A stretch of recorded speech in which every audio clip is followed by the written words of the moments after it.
All right. Welcome, welcome, welcome. This is Nikki Acosta, and this is Cloud Unfiltered. Say hi, Val. Hey, Nikki. It's good to be back with you. And we have an awesome guest with us today. Bryan, introduce yourself. Hey, everyone. I'm Bryan Doerr. I'm very happy to be here.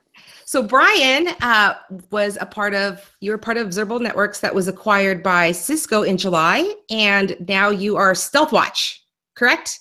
Correct. Yeah. Awesome. The entire company is now part of the Stealthwatch crew out of Alpharetta, Georgia, and our product is now Stealthwatch Cloud, part of the Stealthwatch portfolio, effective, September 13th of this year. Awesome. So I want to know more about Stealthwatch, but before we do that, take us back. Like, how'd you get into tech? Tell us about how, all the way up until you got acquired.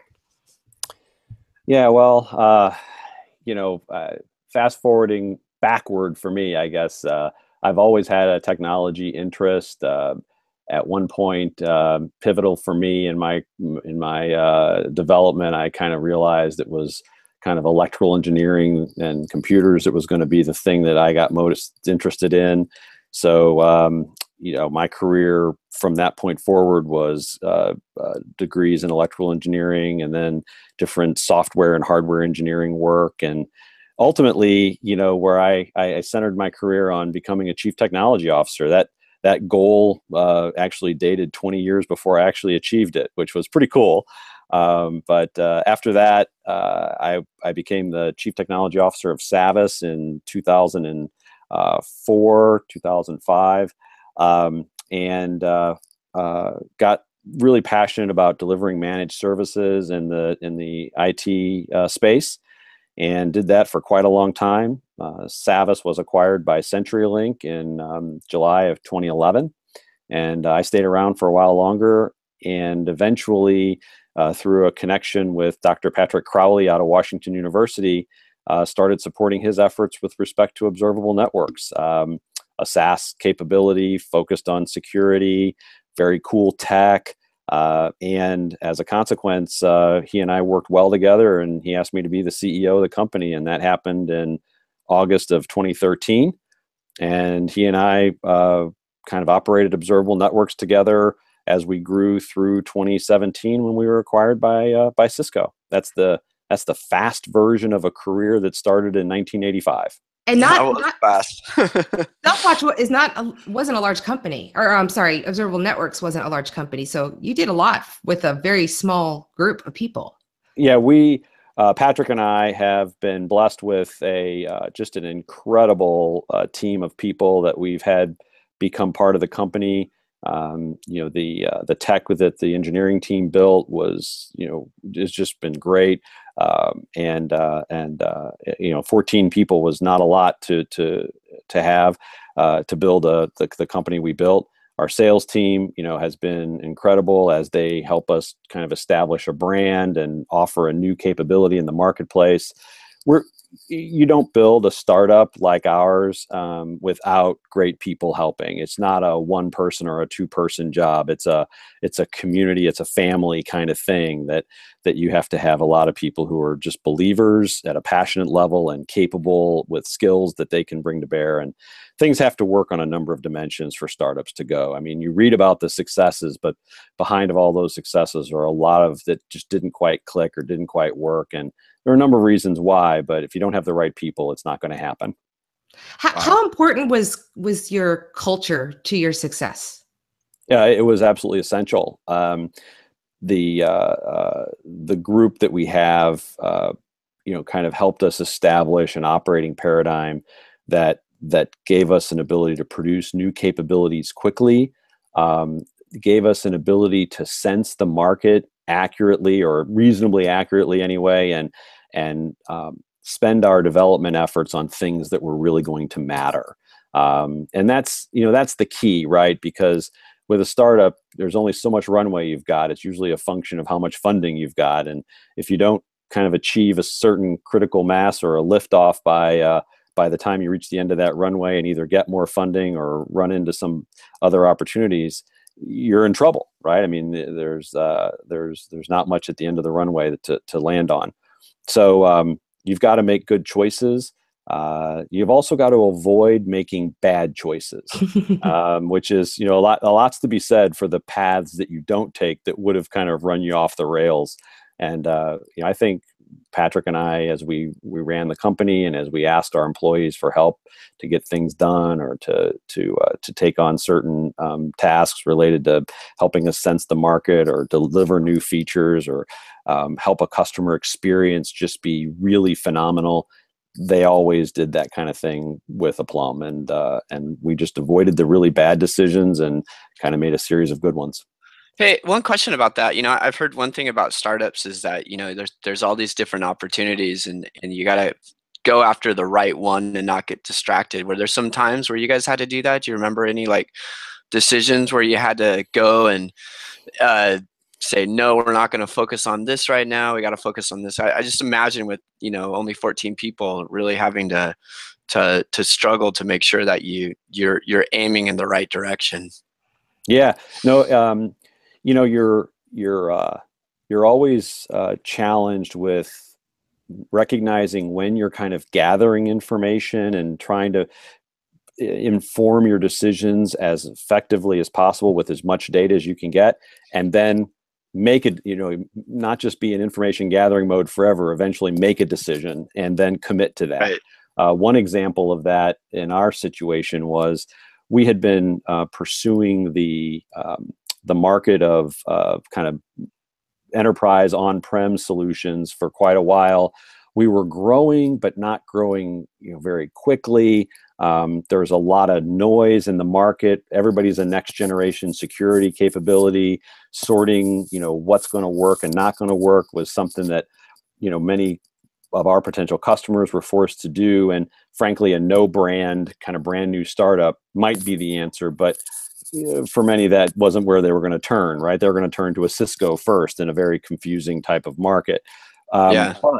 But in the middle of 2015, at times, Amazon released a new capability in their environment called VPC flow logs. Getting a little bit technical here, but the bottom line was it enabled us to be an effective, very appealing solution in Amazon's people who were deploying their service, their applications in Amazon. It gave us just a great interface, a great experience, and all of a sudden, all the folks who had innumerable choices on-prem and were maybe not so interested because of just the noise in the market saw us as a solution in the space that they had limited visibility, they had limited choices, and we started to really grow. We just had great opportunities emerging, large and small companies, lots of growth in the Amazon marketplace. So the total addressable market, the TAM, was big and growing, and it was just an exciting time. But back to your question, we made a commitment, having pursued a certain set of markets and customers at one point, to just redirect our marketing, redirect our sales efforts, redirect our technology development, all toward making that Amazon marketplace happen for us. And if that had been misread, we would have kind of crashed and burned, because we had, really made a hard choice to make that be our, where we committed ourselves and where we were going to succeed or fail. And as it turns out, we succeeded. We still have on-prem capabilities, as I'm happy to get into as well, but our marketing, our technology development, our sales efforts, all of that was committed to that direction. So tell us about Stealthwatch. What is it? Give us your elevator pitch.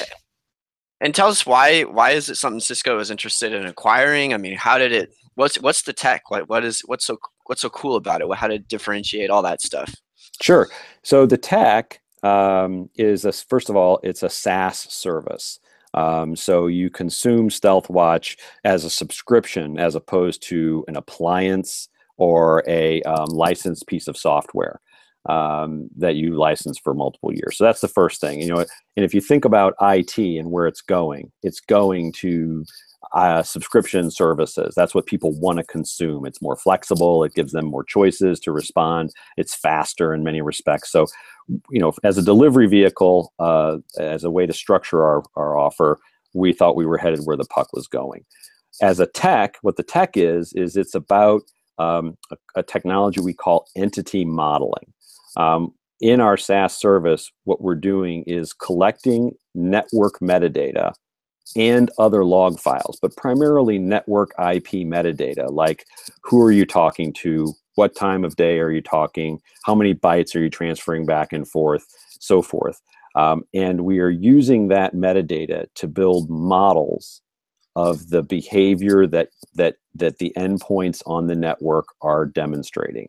So just imagine a collection of laptops and phones and servers, all on a corporate network, or the same kind of thing, only in a Amazon deployed environment, all generating IP traffic, communicating amongst the devices themselves, and also out to the internet, and back from the internet into the application. All of that communication gives you the basis upon which you can build a behavioral model, not of the network in aggregate, but of each and every individual asset or endpoint on the network.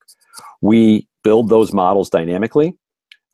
We identify the endpoints that are in that environment dynamically, and then we apply behavior understandings through time so that we can recognize when an asset changes its behavior in a way that you should be concerned. And that's how we spot threats. Observable's claim to fame and Stealthwatch's claim to fame is we can spot the problems, the possible penetrations or threats that are operating in your network by recognizing automatically for you the changes in behavior that are in kind of early indicators of compromise. And that's what we do. The Stealthwatch brand in general, there was a Stealthwatch in Cisco, obviously, prior to us arriving. Right. And Stealthwatch there is an appliance-based solution that in many respects does similar things. And so Cisco, I think, saw the synergy between the on-prem version that was the Stealthwatch, legacy Stealthwatch, the opportunity for Observable, which with a very similar or very familiar go-to-market story, aligned with Stealthwatch to come in and be the cloud version, and together we could tackle web Amazon environments, public cloud environments in general, on-prem environments for large enterprises, and on-prem environments for the mid-market. So the mid-market, who's using this? Who are some of your customers that you may be allowed to talk about? If not, you can talk about industries where this is. And as just to fall into that too, Nick, is like, why would somebody want this? Like, I understand security is huge, but why is it so huge? Like, what's the deal? Like, why do people want this? Yeah, so let me give you two reasons why people want it, or would want it, or maybe three, and you'll kind of put it all together, I think, once you have a sense for all three of them. The first one that I like to talk about is this kind of historical problem or challenge with respect to security. Security in general is oftentimes about prevention. Many of the tools we have in security are about preventing the bad person from getting in. And that prevention often depends on knowing who the bad guy is, knowing what his signature might be, knowing what his originating domain might be, knowing what his motivation might be, knowing the vector of attack that they're going to exploit. Right. All of those things are kind of presumed to be known, and then prevented from getting in. Unfortunately, the reality is that security threats are growing in all of those dimensions so fast that the idea that you can know these things in advance is really becoming an outdated idea. The reason why Stealthwatch Cloud is interesting to folks is because we don't depend on knowing those things, right? What we do is just build an understanding of normal in your environment on an asset by asset basis. And then we recognize when those assets start to behave abnormally. And so we don't really care motivation, angle, threat vector, technology, attack style. We don't care about any of that. We just want to recognize the change in behavior. To Nikki's question about who cares, who buys, that what we find in the on-prem, Stealthwatch services two primary customers: on-prem assets like customers' own networks and their data centers, and public cloud where they have their Amazon environments. And the real opportunity here for the folks on-prem tends to be people who have compliance requirements, people who can't satisfy their requirements in a way that lets them, meet whatever it is, their financial requirements or their healthcare requirements or whatever. We help them with that. In the cloud, we're helping with visibility. We're helping people see their cloud assets in ways they've never been able to see before, based on the behavior of those assets. So really looking at sort of a different type of behavior, because, I was reading something that you wrote, I think it was in 2016 on your WordPress site. And you were talking about security maturity and how there's a lot of people who just don't want to share their intelligence. Yeah. There's a lot of effort in the industry to get folks to collaborate on the attacks that they're seeing and the offenses that they're having be successful. But, at the end of the day, that requires people to divulge something they don't want to divulge in many cases. And that's that, hey, we were hit. Right. And that's just, it's lots of folks spending a lot of time trying to make it safe to do that. But there's some work. I think there's just some attitude things that are going to have to continue to evolve before that becomes real common. Our goal is to not, again, back to my point about not needing to know the threat in advance. Just know that, hey, I have an ability to recognize changes in behavior in my environment, regardless of how they originate. And by the way, that can be an internal problem as well. A compromised employee that all of a sudden starts to exfiltrate a lot of data from a database. Maybe they've decided to leave and they're going to take a set of customer records with them. So recognizing not just things that have come in from the outside, but changes in behavior that originate from the inside all fit this category of behavior anomaly detection.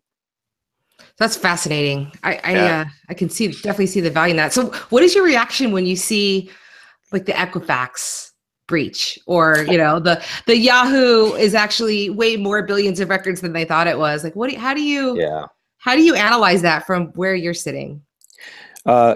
First, you having come from not just observable, but my prior role as chief technology officer at a service provider, you see a lot of how real security and the challenges that security analysts have, given the tools they've got. You see the challenge that exists to spot these threats. And you see all the vulnerabilities that exist because they've never been identified in operating systems and in devices, but also vulnerabilities that just haven't been patched because patching is a difficult thing to keep up with. And I guess my point is to say, given all that vision, all I can say is I'm not surprised. You hear about these massive breaches, you hear about the compromise and critical information, and having seen what I've seen, I can just tell you I'm no longer surprised. And I think that's probably a reaction that most people have because of the frequency with which these large breaches are announced. So that's going to create a numbing effect on its own. But having seen from the inside the challenges we've got with delivering good security, and all I can say is, yep, that's kind of what you'd expect. Given a world where attacks are no longer anonymous, right? We've really shifted in the security challenge from what I and others call kind of write once, attack many worlds, where a relatively small number of very capable attackers writing a select number of attacks that they try and distribute across a broad array, thousands or millions of computers, hoping that they land in some that are vulnerable and attacks succeed. And oftentimes the motivation was just to say, look at my technical prowess, right? Look what I'm able to do. That's fundamentally not the case anymore. Now it's give me some Bitcoin. Yeah, now it's how can I disrupt your business in a very very critical way? How can I extort money from you? How can I learn something about your environment that I need?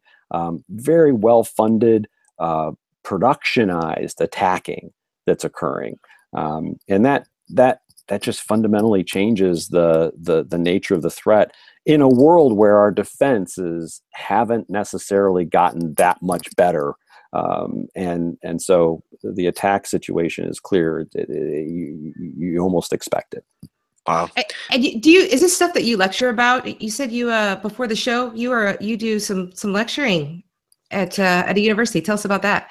Right. I teach one course a year at a university in St. Louis, and that class is it doesn't really focus on security as much as it does innovation and the role that IT is having in the changing business models emerging in the world as a function of IT enablement, and the fact that every company, regardless of what industry it's in, has to figure out how to embrace the opportunities that information and communication technologies are creating, and figure out how to leverage them to their advantage. If they don't, they'll be disrupted, because every industry is becoming centered on ICT, information and computing technologies, and you've got to be part of that wave, or you're going to miss the boat. Do you find yourself getting paranoid? Knowing what you know, being in this seat and having just a kind of a behind the curtain peek at what really happens. I mean, I can imagine there are plenty of companies out there that are being hacked right now that don't even know it. Yeah.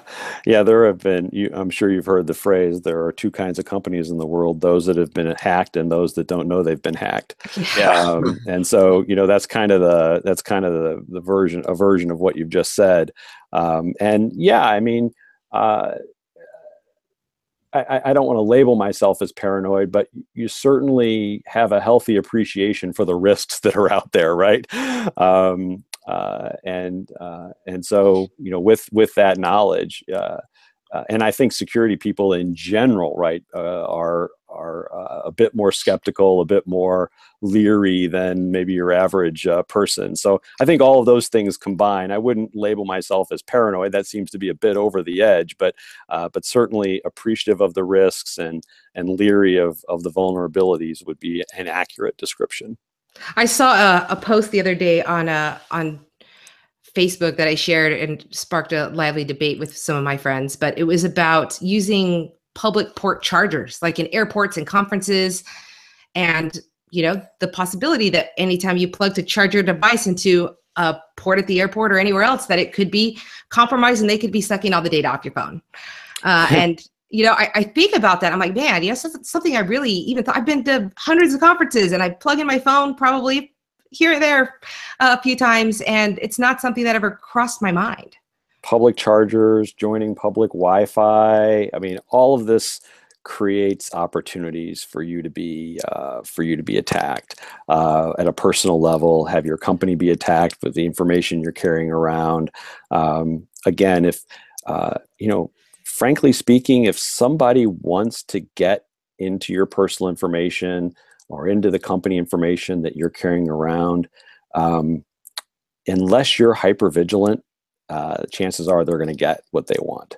That's just a fact. So what pro tips do you have for those people who are like, okay, great, now I'm maybe a little paranoid, but maybe not. But what do I need to do in my personal life? Like, what advice would you give someone to be able to make sure that you're securing your stuff on a personal and company level, other than the Wi-Fi and the port chargers? Like, what do you do? Yeah, I mean, first, don't neglect your house, right, and the place where you live and access information publicly. Make sure that you're running good IT practice at home, which is hard for many people, but invest in a firewall. Get it configured appropriately. Keep your all your assets patched. Run the latest operating system patches and stay up to date. Be circumspect about things that you take advantage of in the world, like public chargers and public Wi-Fi. Run encrypted tunnels whenever you can when you're using the internet and public internet. There's basic things you can do around password management that are, I know these things don't sound particularly creative, but you need to be aware and practicing them. You also need to be aware about what you're sharing on social media. All the information you share becomes possible avenues of attack against you. Things that you share might indicate passwords, where you hang out, where people might be able to target you. Again, these are starting to sound like the words of a paranoid person, and I'm not saying you should adjust your lifestyle, radically, assuming people are out to get you. But a certain amount of care and just not being obviously careless is, I think what each of us should engage in. Maybe it would just be better just to not be on the internet at all. Then you don't have to worry about that. Yeah, that would probably be going down the paranoid path, right? But it would be the disconnecting. The air-gapped network is the safer network, right? And the air-gapped person is the safer person. But that's not really practical for anyone today. So living with the risk and just being prudent is about the most that people can do. Hey, Bryan, just going back to one question back on observable networks. What represents an anomaly when you guys are modeling it? And is this using machine learning? What is tell us a little bit more about what that anomaly detection works. I'd love to know. Yeah, there are a number of different techniques that we use. Machine learning as a form of, more generally speaking, AI is part of that technique suite that we use. It's part of the techniques that we use. Here's an example. Say that you have a device operating in your network that never talks to the internet. Let's say it's a video camera. And that video camera every day uploads frames of video to a server where it's stored. It maybe occasionally gets logged into by someone local for some kind of maintenance purpose or some kind of patch, and it routinely just downloads a certain amount of data every day to a server that represents the frames it's capturing. Then one day that device just wakes up apparently and starts to talk on the internet. Well, you'd want to know that. Right? Why is that happening all of a sudden? That's an anomaly. It's not absolutely wrong that a device talk on the internet. Many other devices do, but that particular device never does. And today it did. I want to know about that. I want to figure out why. Here's another example. You've got a data center. You've got a lot of databases in there. Those databases talk to servers that pull data in and out of them on a regular basis. All of a sudden, one day, a connection from a foreign country that has no business all of a sudden shows up connecting to that database. Why is that, right? I mean, first of all, you've got to be aware that that's happened. Then you got to have the tools to figure out, well, why is it happening? Right. Another example of an anomaly might be more representative of a data movement pattern. If you see a large data movement from a database in your environment to a server and then movement of that same data out to the internet, for example, what's happening there, right? Why is this pattern occurring? It's unusual for this device to both interface with this database, to secondly pull this big chunk of data, and thirdly to apparently dump it to the internet. That's an issue. So anomalies take all kinds of forms, and we look at many different dimensions of behavior to spot them. The role that the device is, the group of devices that behave similar to that device, the history of the device. All these things go into our analysis. And how So if you're looking for an anti-pattern, it makes sense that you would need to be able to have a baseline pattern to begin with. So how do you, if I'm a new customer and you don't know my patterns yet, how do you know what's normal and what's not?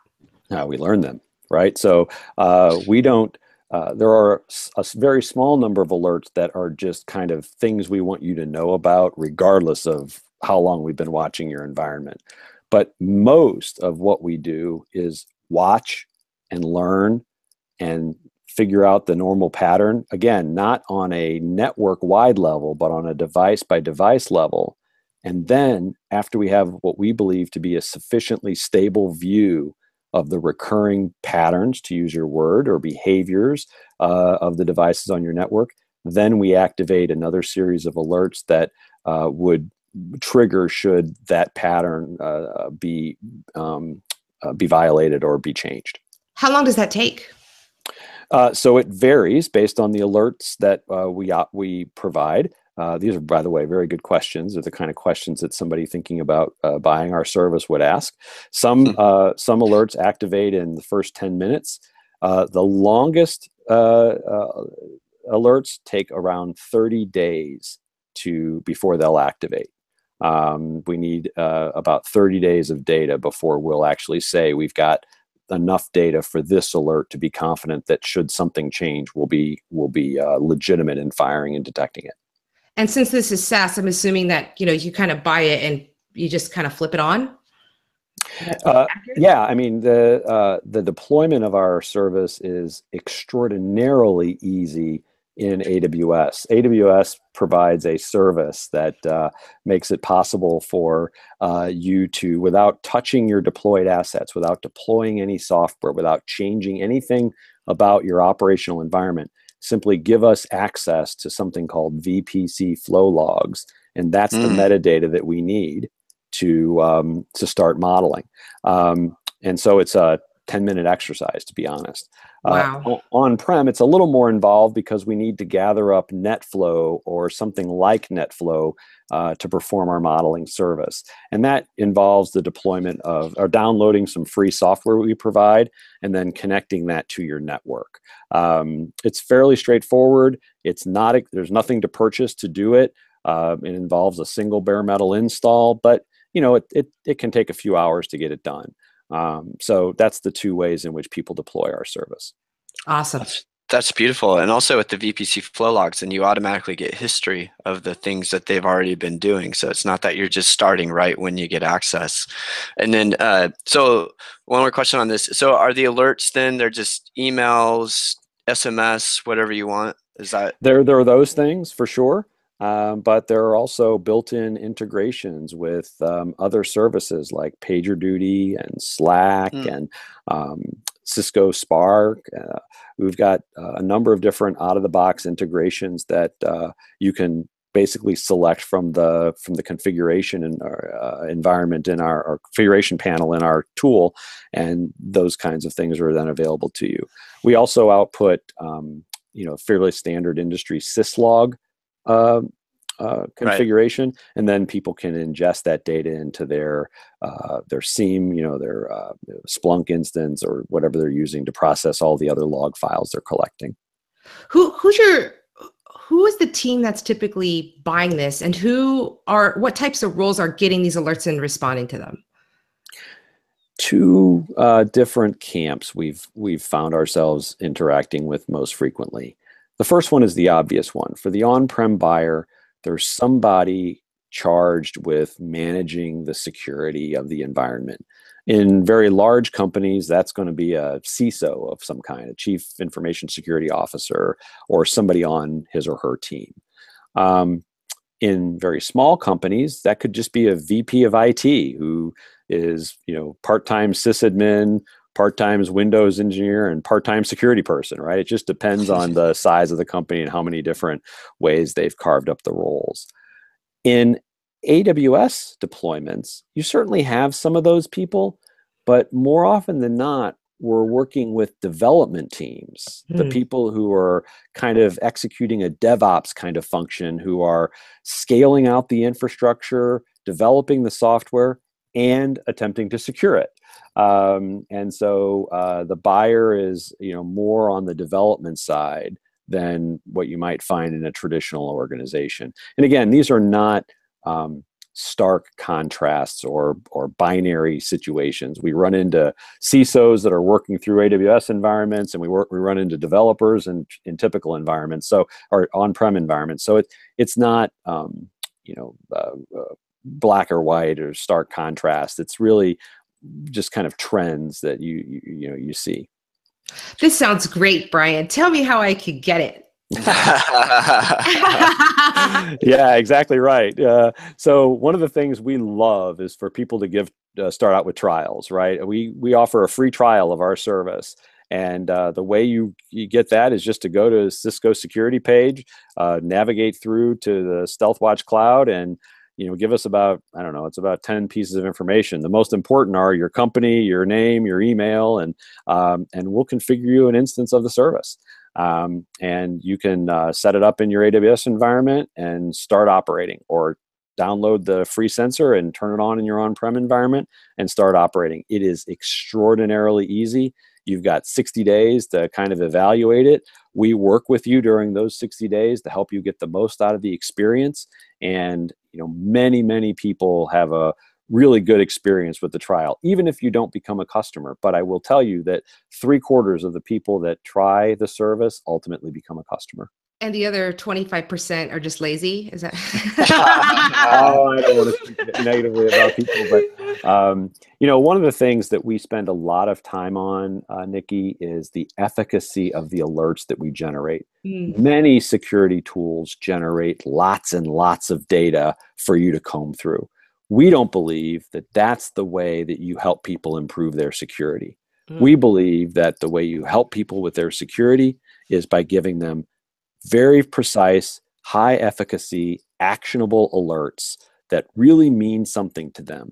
And by the way, we ask people in our portal when they're processing one of our alerts what they thought about the alert that we generated. We ask them very explicitly, was this alert helpful or not helpful to you? And over 90% of the alerts that we generated are rated by our customers as helpful. Wow. So we're stat. really spending time trying to change the equation from what I call human scale security, which is how many analysts can you deploy combing through reams and reams of data, to machine scale, how much automation, how much improvement to the quality of the alert that you're generating can be done in an automated fashion. So the people, when you ask for the attention of somebody to go investigate something, they look into that and feel like their time was well spent. That's the criteria that Stealthwatch Cloud tries to achieve. That's awesome, because there's a lot of noise just in every way, shape, or form. So it's true. I just think it's beautiful too, and what I really like about this too is the fit within Cisco. I mean, the umbrella product, the Open DNS, very similar experience where it's just you point your DNS here and it's on, and now all of a sudden you have instant security. And so I think the ease of use of these things are just things that really will help increase the adoption and make more enterprises secure. So I just an observation. I'm very impressed. I think your sentiment is right on, Ballard. That that we've got to make security easier, and in doing so, we'll get more adoption. Large companies have always been able to afford the latest tools, the integration costs, the people costs, the process development maturity that's needed. And even in that world, it's been hard to deliver good security. Medium-sized and smaller companies have not historically had a chance. And with tools like Umbrella and with Stealthwatch Cloud, you've got a much easier adoption and a much more automated solution that lowers the burden on the company to achieve a better level of security. And we think that paradigm, by the way, works well for large companies too. But at least the medium and smaller companies have a choice now, or an option, or an opportunity to be better secured. And so I think you're exactly right. Making things out of the box, dead simple, automatically configured so that you don't run into kind of drift over time in terms of the way it's configured and the way you're operating that causes all kinds of bad results. Getting rid of all of that and just making it dead simple is a key to success. Excellent. And by the way, thank you for using gender neutral descriptors. I appreciate that. Bravo. He said he or she, and I was like, yay. Wow, this is cool. I'm gonna check it out right after this. We came into this we're like, wait, what is observable networks? I had no idea. Someone on our team set this up. I'm like, I have no idea who we're talking to today. But this sounds really awesome. Talk to us about the pricing model. Is it per device? Is it per user? How's it billed? Yeah. So in AWS, it's priced based on how much flow log data you send to us. We're processing all of that data, so it's very driven by your usage, which we think is a good paradigm, given that that's the way AWS charges for the services. And by the way, I've said AWS several times, but other public clouds as well are in our interest. Azure and Google Cloud, all of these represent great opportunities for this kind of next generation paradigm. It's just that AWS has a really good solution for connecting in their VPC flow logs that makes them so interesting. But it's about the log data volume that you're sending. On-prem, we're priced just like Stealthwatch. It's about the flow rate. What rate is new network data, metadata arriving, and that determines the price point. Awesome. Well, thank you so much for joining us today, Bryan. This has been awesome, and I can totally see why Cisco wanted to acquire you guys, and I'm glad that you're a part of Cisco and gals. Well, thank you very much. I've enjoyed the time, Val and Nikki. It's been a great conversation. You've both asked really good questions, so hopefully this turned into a valuable discussion for everyone. Awesome. Everybody say bye. Bye-bye. Thanks for joining. Bye. See you, Bryan. Nice to meet you.